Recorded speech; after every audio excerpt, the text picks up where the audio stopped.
क्यों शिव जी को कहा जाता है कालों का काल, महाकाल। हम आपको लेकर चलेंगे उज्जैन के महाकाल के मंदिर में, जहाँ होती है शिव जी की भस्म आरती। यहाँ करोड़ों की संख्या में लोगों का आता है सैलाब। दोस्तों, महाभारत, शिव पुराण और स्कंद पुराण में महाकाल ज्योतिर्लिंग का वर्णन है। दोस्तों, उज्जैन जो मध्य प्रदेश का एक शहर है, पौराणिक काल में उस जगह को अवंतिका के नाम से जाना जाता था। पौराणिक काल में अवंतिका शहर में वेदप्रिय नाम का एक तेजस्वी ब्राह्मण रहता था। वेदप्रिय सब भक्तों के साथ शिव भक्ति में लीन रहते और अपने जीवन में वे वैदिक कर्मों के अनुष्ठान में लगे रहते थे। दोस्तों, रत्नामल पर्वत पर विशन नाम का अत्याचारी राक्षस मानव गणों को बहुत परेशान करता था। उन दिनों यह राक्षस जनमानव को बहुत सताया करता था। दूषण नाम का राक्षस अवंतिकापुरी भी पहुंच गया। वेदप्रिय और अन्य लोगों को तंग करने लगा। दूषण राक्षस को ब्रह्मा का वरदान प्राप्त था और वह नहीं चाहता था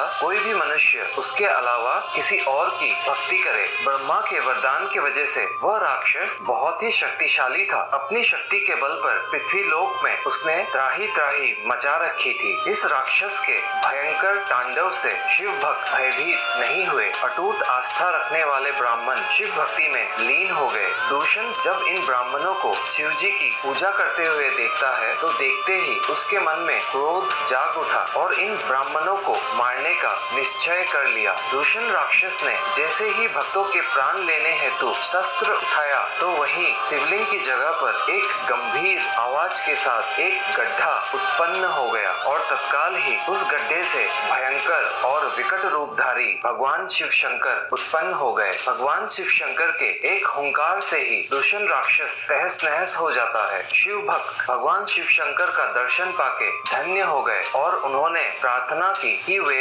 यहीं रहे। भक्तों की आस्था से प्रसन्न होकर भगवान शिव ने ज्योतिर्लिंग का रूप धारण किया, जो पूरे विश्व में महाकाल नाम से विख्यात हुआ। यही कारण है दोस्तों, भगवान शिव शंकर को महाकाल के नाम से भी पूजा जाता है।